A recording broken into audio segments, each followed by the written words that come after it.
they try to focus on trending technology. For instance, right now we're in the space of where AI is the buzzword. It's been the buzzword for like the past, I'd say 2-3 years.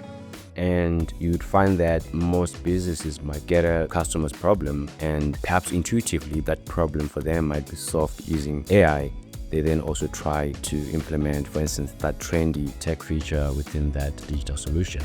People are always excited to jump on the latest fancy tech, but it doesn't apply to a certain demographic of people because they're still facing problems whereby the solutions that are out there and that are trendy are still Silicon Valley solutions, and yet we still have to solve the basic problems first before we can start introducing like Silicon Valley solutions. Making far too many assumptions on what the users want, assumptions on how we're going to build it, what's the right way to build it. So I think the biggest learning for me over the years, sure, we should have a requirement, so we should have a goal in mind, but it should kind of stop and start there.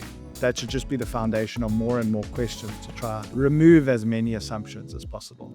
Adding bells and whistles that look impressive but don't actually solve real customer problems, because companies often build what they think customers want rather than what customers actually need. Simply not listening to the customers enough. So when businesses start out trying to solve a patchable problem with a particular solution inside, we tend to do too much too early. So, we've had a couple of projects where a customer has had incredible ideas, and instead of getting something out to market really quickly, we've delayed the release of the project to build in all those features, only to find that we've maybe now late to market.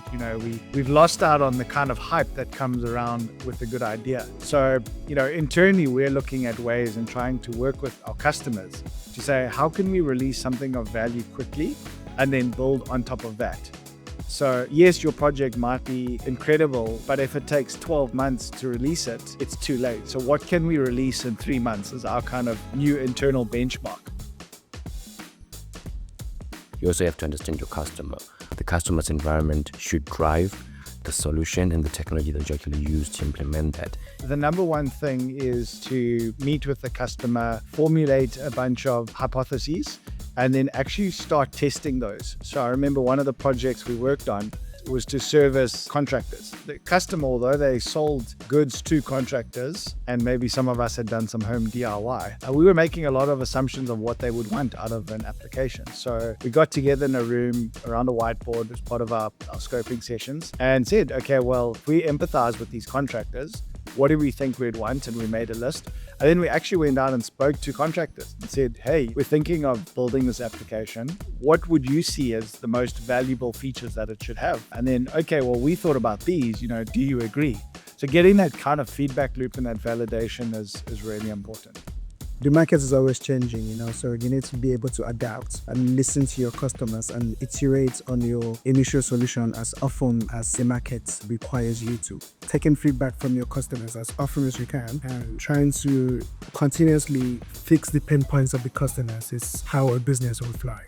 Before adding anything to your website or app, ask, does this directly solve a pain point for our customers? This means doing proper customer research, implementing usability testing, and running design sprints to validate ideas before fully building them. The most successful digital products aren't the ones with the most features, they're the ones that solve specific problems elegantly and efficiently.